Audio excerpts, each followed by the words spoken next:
గోవిందా గోవిందా అంటే ఏంది? అసలు గోవిందా గోవిందా అని మనం ఎందుకంటాం? విష్ణువు ఉన్నాడు కదా, విష్ణువు పేర్లలో ఒకటి గోవిందుడు. అందుకే మనం ఆయన గుళ్ళలకు పోయినప్పుడు ఆయన దలుచుకుంటానికి గోవిందా గోవిందా గోవిందా అని పిలుస్తాం. అట్లనే మన ఇళ్ళలో ఎవరైనా చచ్చిపోతే కూడా గోవిందా గోవిందా అంటాం. ఎందుకు గోవిందా గోవిందా అంటాం? ఎవరైనా చచ్చిపోతే విష్ణువు సర్వాంతర్యామి కాబట్టి, అయ్యా గోవిందా ఈ చచ్చిపోయిన మనిషిని నీలో కలుపుకో అని చెప్పడానికి గోవిందా గోవిందా అని ఆయన దలుచుకుంటాం. నెక్స్ట్ ఏదైనా పని పాడైనప్పుడు, లేదంటే ఒక మనిషి నాశనం అయినప్పుడు కూడా గోవిందా అంటాం. నీ పని గోవిందా, ఈ పని గోవిందా ఇట్లా అంటాం. ఎందుకు? ఆ పని పాడైపోయింది అని చెప్పడానికి. సరే, ఇట్లనే తమిళనాడులో ఓ డైరెక్టర్ కూడా ఆయన సినిమా తీసిండు, డిడి నెక్స్ట్ లెవెల్. ఈ సినిమాలో ఒక పాట ఉంది, కిస్సా 47.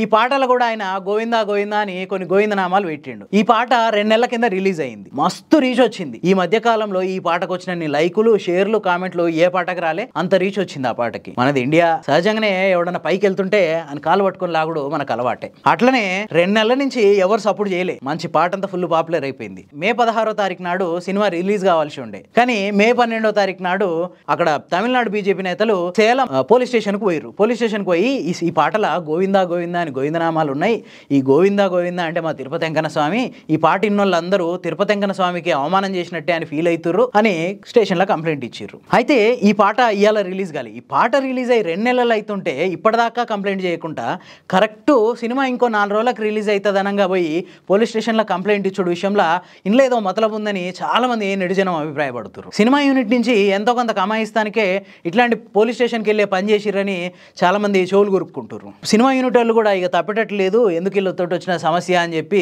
ఇగో మేము ఈ పాట తీసేస్తున్నాం సినిమాల నుంచి, ఈ పాట తీసేసి మిగతా సినిమానే రిలీజ్ చేస్తాం అని చెప్పి ప్రకటించింది. దాంతో ఆ తమిళనాడు బీజేపీ వాళ్ళంతా చల్లబడ్డారు. సో దీని మీద మీ అభిప్రాయం ఏంది?